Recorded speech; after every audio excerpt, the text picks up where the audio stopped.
Hello again, and welcome back to Navigational Mind. I'm Dr. Toye Oyelese, coming to you from a usually quiet corner of Kelowna, unless you count the chorus of geese outside my window, which is, unfortunately, year-round. We've been talking about the way our minds find direction, how we work with conflict, confusion, even friction inside ourselves. Today, I want to focus in on something deceptively simple, but absolutely foundational. Articulation. And I don't just mean describing things well. I mean the act of the mind explaining itself to itself. This is like turning on a much-needed lantern in a dark hallway of the self.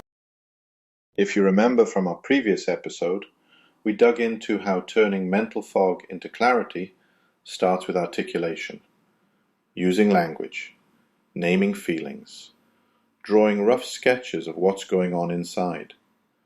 Without this, direction stays, well, I want to say murky. You can feel these tugs and impulses, but it's like listening to a conversation through a wall. Noise, not meaning. The more we articulate, not just what we want, but the reasons, the contradictions, even the emotional weather patterns inside us, the less internal conflict we have. Essentially, you're giving all those residents in your mental house a way to introduce themselves. And I'm not just talking theory here. I'll tell you a quick story, a memory that still makes my face feel hot every time I remember it. Years ago, I was working as the new doctor at a small clinic in Alberta. Early 20s, barely out of med school, and my accent, well, it felt twice as strong and 5 times as obvious back then. The first few weeks, every time I'd walk into an exam room, I could feel the skepticism. No one said it out loud, but it hovered in the air. I realized the only way out was through articulation. I started naming my own nervousness, explaining, look, it's my first time here. If I seem hesitant, it's because I care about getting this right for you. And something funny happened. By articulating my inexperience, people's suspicion melted into curiosity, even empathy. Articulation softened the conflict, both outside and inside me. We can think of articulation on different levels. Emotional, naming exactly what's being felt. Structural, outlining the dynamics or the architecture in play. And directional, mapping out the leanings and intentions, even if they're faint. The more honest we are with each layer, the clearer our path through a given storm. I find, after you've gotten a little light in that hallway, after some decent articulation, the next question is how on earth do we keep our footing when the emotional weather changes? One day, everything makes sense. The next, it's a rain-soaked mess. This is where anchors come in. Anchors aren't just habits or routines. I think that gets muddled sometimes. Habits are about productivity. They optimize or automate. Anchors, on the other hand, keep us from getting swept out to sea. They're about stability, not achievement. And there's more than one kind of anchor. You've got the structural anchors. Maybe it's a morning ritual. Maybe just the rhythm of tea at 10 a.m., that kind of thing. Then you've got behavioral anchors. Little agreements with yourself, like always making your bed, or writing 3 lines in a journal, even when your world is upside down. Emotional anchors? Those might be grounding practices, favorite music, sometimes just a call to someone who gets it. And then there's identity anchors. For a lot of us, that's the bedrock. Who am I when everything else shifts? What won't I let go of? I can think of a patient, a woman living with chronic illness who had every reason to give in to despair. But she revisited her core values, being a kind friend, a stubborn advocate for her kids. Those identity anchors were her ballast. Even when pain or uncertainty rolled in, she'd circle back to those values. It didn't solve everything, but it meant the emotional storms couldn't just capsize her. That's the test of a true anchor. And look, it might overlap with habits, but its purpose is steadiness, not performance. Anchors support our direction over time.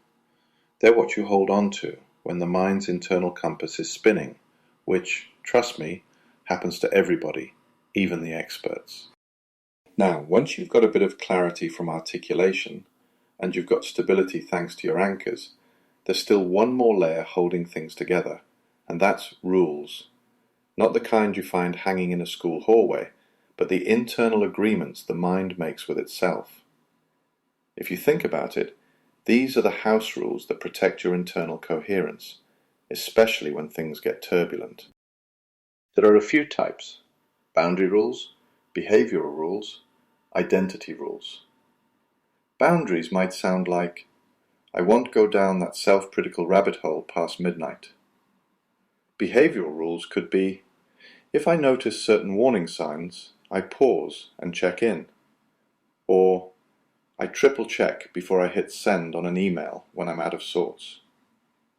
You know, speaking of triple checking, this has accidentally become my signature rule after all these years.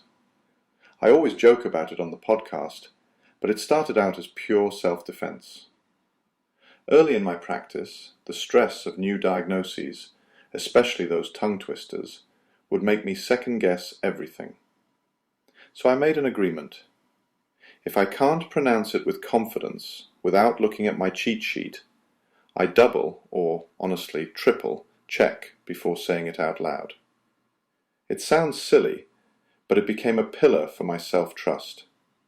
When things felt overwhelming, that rule kept me from spiraling. Here's the key. The rules have to be few, clear, and non-negotiable.